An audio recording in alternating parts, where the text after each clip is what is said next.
Could you imagine a world without the internet?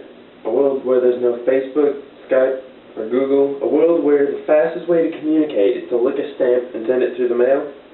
We've all become dependent on the internet. We use it to gain information, to entertain ourselves, but mostly we use it to communicate. Can you live without the internet? The internet has drastically changed how we communicate in today's world, and in today's world we cannot survive. So I'm going to talk to you today about how the internet got started, how it works, how we use it to communicate, and why I think we're addicted. So first off, how did the internet get started? Well, a lot of people believe that the internet began with military computers in the Pentagon called ARPANET in 1969 to be able to survive a nuclear attack. This is not true. ARPANET was created so that research institutions could use the computers of other institutions if they needed more power or efficiency. So if my institution didn't have enough power in their computers to perform a certain calculation or whatever, they would use other computers from other institutions to perform that calculation.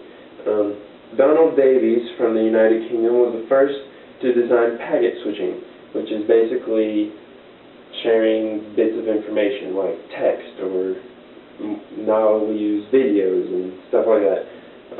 ARPANET failed in its initial intent, obviously, but created something a lot greater, the internet. Now you know how it was started, but how does the internet work exactly? According to nethistory.info, the internet is a worldwide system of interconnecting networks and computers. And this is all in howstuffworks.com.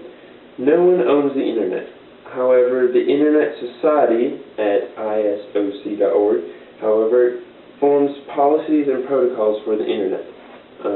So basically, they don't run it, but they create the rules on how to use the internet. The internet is basically many different networks around the world that are interconnected in various ways. Your computer connects to a company's computer, say Charter, that connects to their network, and their network connects to a larger network, and all these networks are interconnected and they form what is the internet. So it's basically just a network of networks. So how do we use this network of networks to improve our lifestyles? So how do we use it to communicate? There are many ways in which we use the internet to communicate with people around the world. We use these different ways depending on what our purpose is for communication. For example, if we want to get information, we can get information through search engines such as Google or Yahoo, and we can find out anything we want about virtually anything.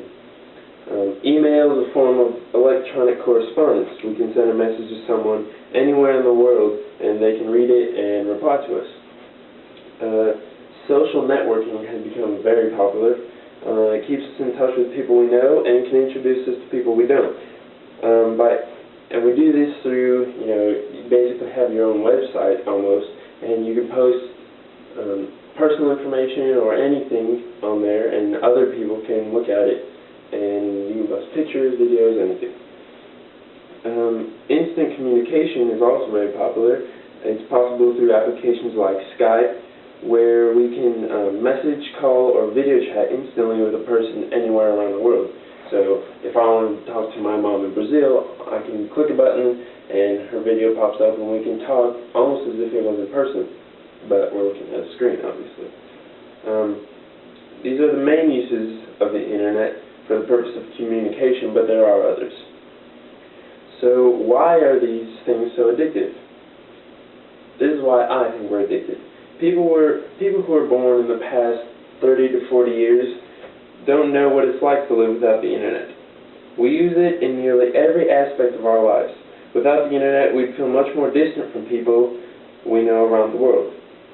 It would take much more effort to learn about things and current events without the internet.